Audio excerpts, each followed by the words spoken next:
Hello there, and welcome to another exciting episode of Knife Chats. Kind of caught me off guard there. In this upcoming video, I'm going to be talking about the Rough Ryder Multi-Tool.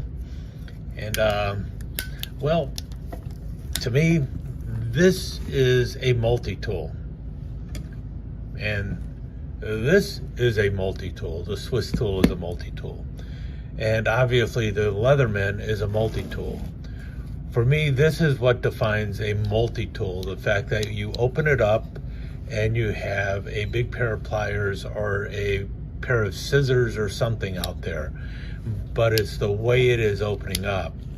And the fact that you're basically turning this folded contraption into a pair of pliers or into a pair of scissors.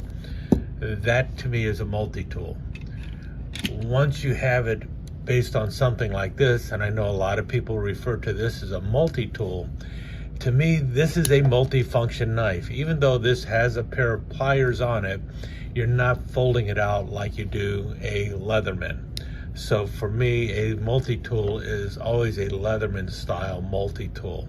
Otherwise, what you have is a multi-function knife that has numerous functions. So to me, a Swiss Army knife is not a multi-tool, it is a multi-function knife. A hobo knife is a multi-function knife.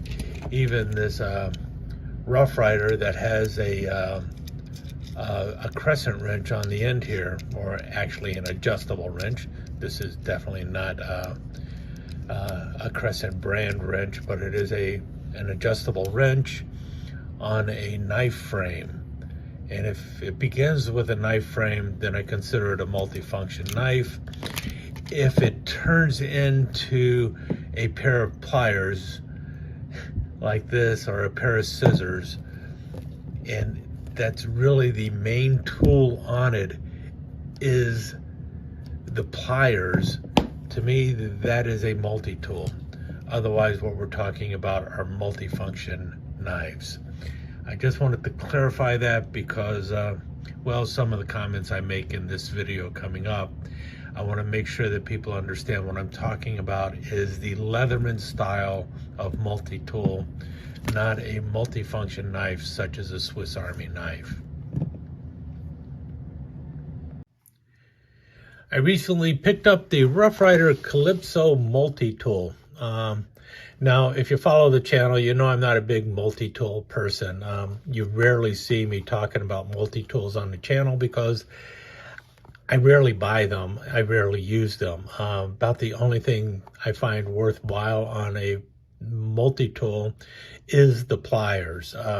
I know they have all these other tools on them, but I don't like the feel of using a multi-tool with the other tools on there. You know, the knife blade, the saw blade, and all that other stuff. Not something I really care too much about.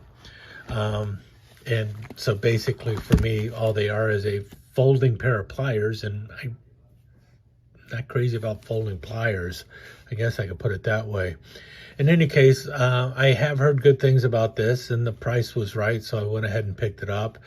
And the first thing I can tell you right out of the box was I was impressed by just how much this weighs. If you're looking for a lightweight multi-tool, this is not going to be it.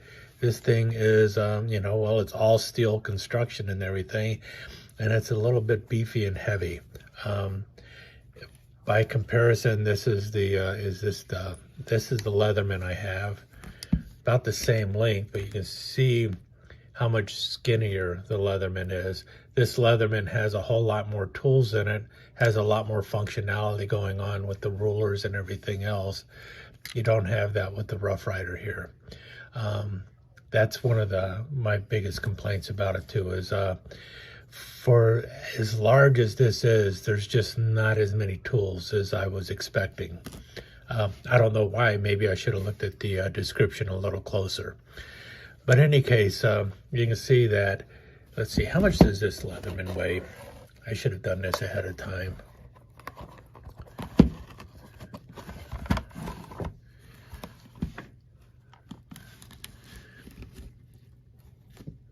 I'm just going to give grams. The Leatherman is basically 154 grams. This is the Rough Ryder, 229 grams. Here's the Swiss tool, 279 grams. And then this is a Sheffield thing I have, which is, this thing is a monster size Swiss tool. I'm sorry, multi-tool, much larger. Also made in China. That one's 320 grams, but this thing is big and bulky. And this is about the same size as the Leatherman I have. This is just a cheap Chinese knockoff, I guess. That one's 134 grams.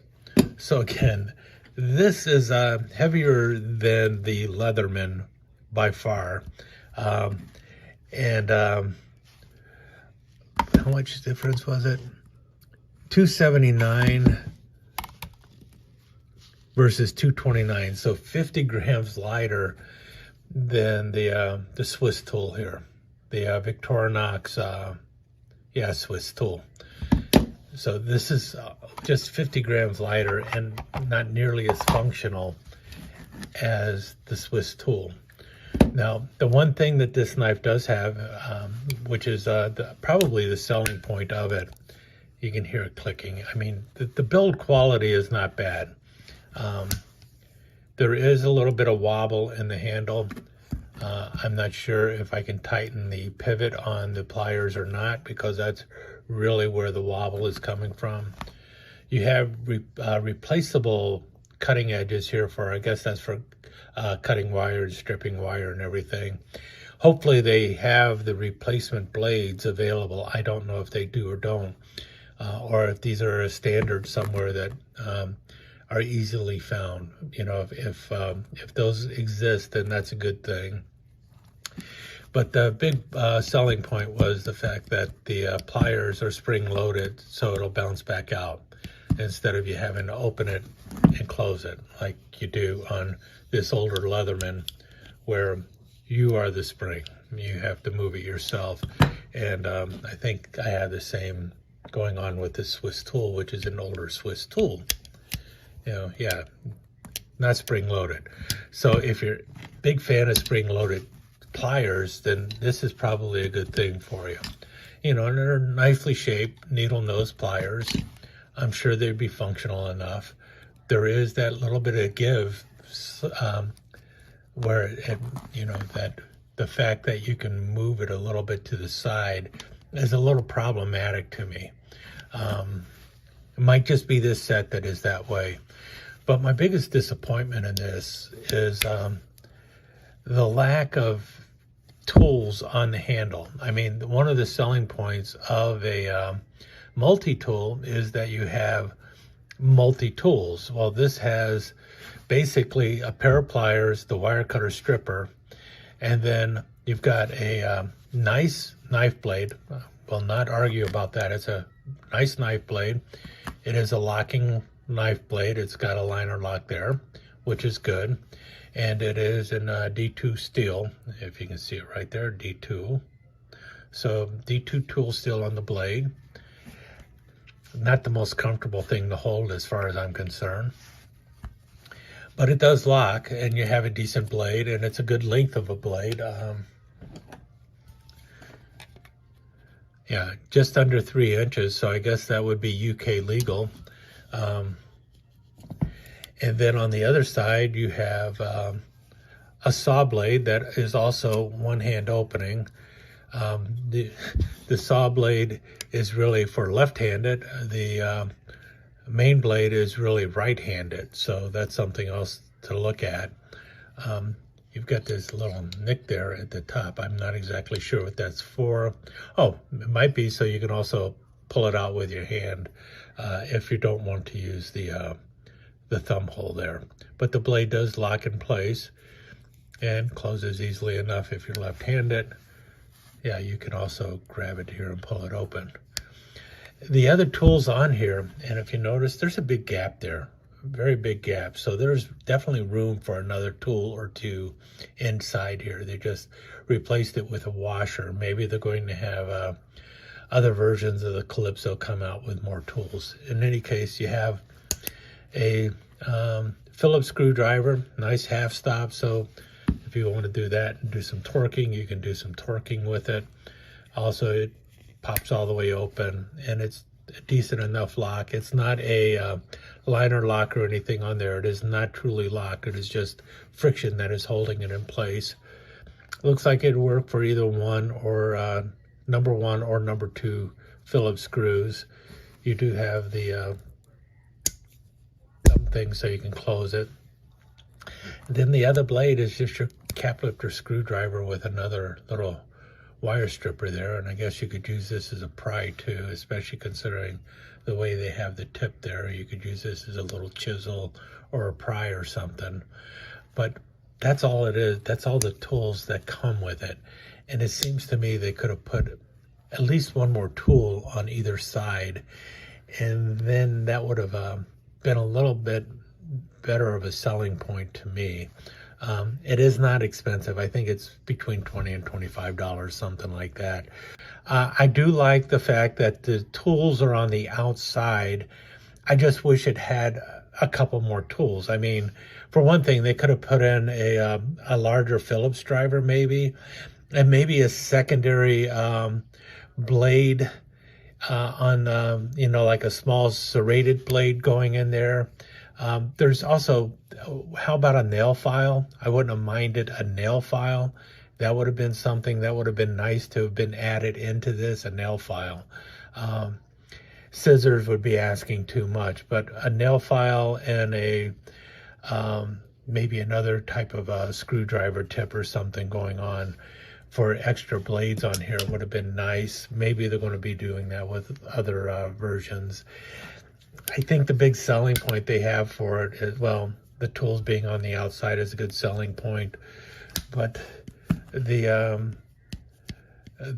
spring-loaded pliers, I guess that's the big selling point, but I'm not a big fan of spring-loaded pliers, and especially spring-loaded pliers on a straight handle like this. Matter of fact, for the most part, that is one of the reasons I don't like multi-tools in general, is you have that straight handle and it's just not comfortable for me to use.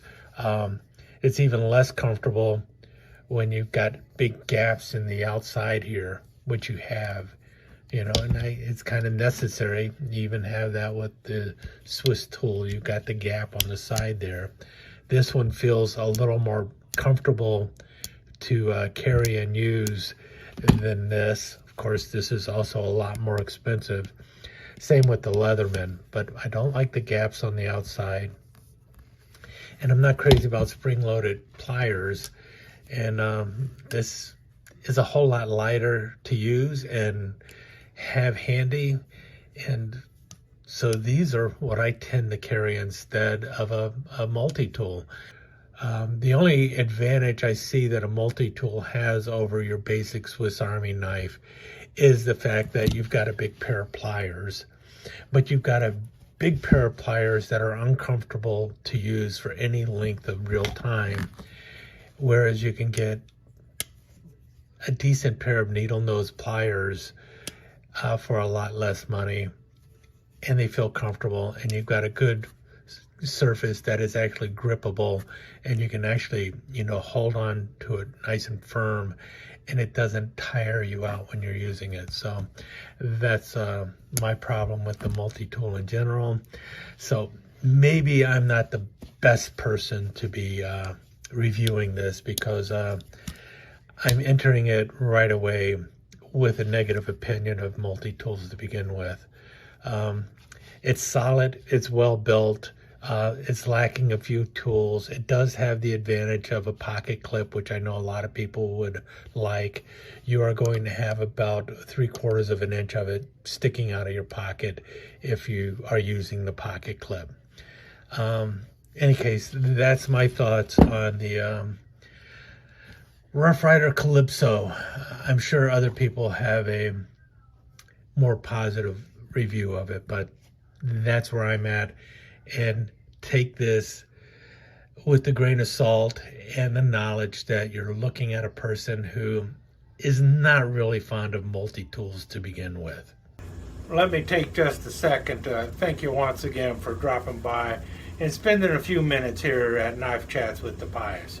I really do appreciate it, and I do appreciate any comments that you leave. So please remember to give me that thumbs up, and also don't forget to subscribe and ring that notification bell so you'll know when the next episode is up and running. Thanks again for dropping by. Really do appreciate your time here.